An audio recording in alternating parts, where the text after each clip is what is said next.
Seasoned Broadway producer Vivek J. Tiwary started researching the story of Brian Epstein, the Beatles' early manager, over 20 years ago. Now the story is set to be released as a graphic novel November 19th by Dark Horse Comics. Recently, Tiwary announced the Oscar-winning Hollywood producer Bruce Cohen will be producing a film adaptation of his graphic novel. The film will be the first ever feature-length Beatles film to have the rights to actually use Beatles music. We spoke with Tiwary in his Manhattan office about the exciting project. Okay, the Fifth Beatle, the Brian Epstein story. First, had a graphic novel, now it's in the works to be a film. But why was this personally a passion project for you and a story that needed to be told? Yeah, so I discovered the Brian Epstein story about 21 years ago when I was in business school at the Wharton School of Business in Philadelphia. And I was dreaming about working in the entertainment industry. And I tend to be a little academic, so I thought if I'm going to work in this sphere, I should study the lives of the great entertainment visionaries. Being a lifelong Beatles fan, I thought that Brian and the Beatles were the team that wrote and then rewrote the rules of the pop music business. So I thought I should study the life of Brian Epstein. And this being 21 years ago, there was no Wikipedia, there was no YouTube, there were none of these online resources that we have today. And I was stunned to discover that there were, and still are, no books about Brian Epstein in print. You can literally go into a bookstore and find a book about John Lennon's astrologist, and you can't find a book about Brian Epstein. It's amazing. Incredible. And so I was kind of dumbfounded. Why is it that the man who discovered the band and managed them is a bit of a mystery man? And you can kind of hear when you talk that it has been a labor of love for you. I can see your passion, I can feel it, and you've been working on it for such a long time. But did you think at the beginning of this journey, this is going to be a novel and then a movie? Yeah. Did this ever go in through your head? Not at all. I mean, as I said, I started this research 21 years ago, and that was, I just turned 40 this year, so it was literally more than half my life that I've been researching this project. So it is a genuine labor of love. And when I started the research, I really was just looking for inspiration. I just wanted to learn about Brian. I was a student. I wasn't writing screenplays or graphic novels or doing any of that kind of stuff. It was about somewhere between 6 and 8 years ago that I decided that I want to do something with this story that I've told. Now, this is the first time that the Beatles music has been approved to be used in a film. Yeah. What was the process of getting that approval like? It's funny because it really took me 2.5 years to get those music rights. And despite the fact that it took so long, I don't even really know how to tell the story. It really was just simply a lot of persistence, in a lot of ways. And it's not unlike the Brian Epstein story. And it's a great example about how Brian's life has influenced my own and inspired my own. Brian took the Beatles to every single record label, and every time he was turned down, he kept beating down the doors until he finally got someone to sign the band.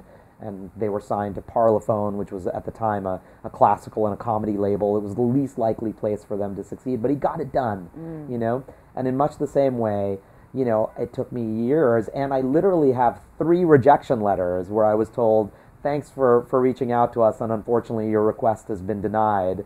And I just wouldn't take no for an answer. When I saw that, I said, okay, so this lower level guy or gal at the company says no, well, I need to get to their boss. And when that mid-level guy said no, I have to get to the upper-level guy. And when the upper-level guy says no, well, I have to get to Sir Paul and Ringo and Yoko, and I just need to keep going until I get to the top. Yeah. But that's what I had to do, Yeah. And after 2.5 years of persistence, I finally got the attention of the band, and they approved my script, and I got word from Apple Corps one day. It really did come out of the blue, where they said, we've reviewed your script and we approve it, and that paved the way for me to do a deal with Sony ATV, who control the music publishing rights. Wow. So it really, the story is as simple as just saying it was a lot of persistence. And Bruce Cohen is also involved in the project. Yep. Now, this is an Oscar-winning producer. So how are you feeling knowing that you're going into this with the potential to not only wow crowds and impress the fans, but you could also win an Oscar? What I really want more than anything is for people all over the world to learn the Brian Epstein story. To me, that's the reward. I don't need a statue to know that this book is a book that will inspire people, and a story that needs to be told. Would it be great to win an Oscar? Of course, that would be wonderful, and it would be fun. But that's all it is. It would be fun. The point of this is to really spread a message of inspiration and hope to to right a wrong, that this guy whose role in pop culture is so important, and he's become a largely forgotten figure. That's really the point. Bruce Cohen is the perfect person for this project, not because he's an Oscar winner, but because his body of work is correct for this project. If you look, he won the Academy Award for American Beauty. He was nominated 2 other times for Milk and for Silver Linings Playbook. He also produced Big Fish for Tim Burton and a number of other great films. But if you just look at those, the DNA of the Fifth Beatle is in all of those films. It's got the whimsy and the fantasy sequences and the sense of magic and wonder that a film like Big Fish has. It has the importance of gay rights and the struggles of homosexuals that Milk had. It has the concept of family and human suffering and how that plays into to one's psyche that films like American Beauty and Silver Linings Playbook have. So Bruce really is the perfect guy just based on his body of work. The Fifth Beatle, listening to you talk, it kind of seems like a story with many layers. But if you had one message to relay to the audience as one thing that they would remember leaving the film or reading the book, what would that message be? Yeah, I've probably used these 2 words a lot in our talk, but passion and inspiration. I've walked away from the Brian Epstein so incredibly inspired to chase my dreams, no matter what obstacles I face, no matter who tells me you can't or you shouldn't, or people like you don't do these things.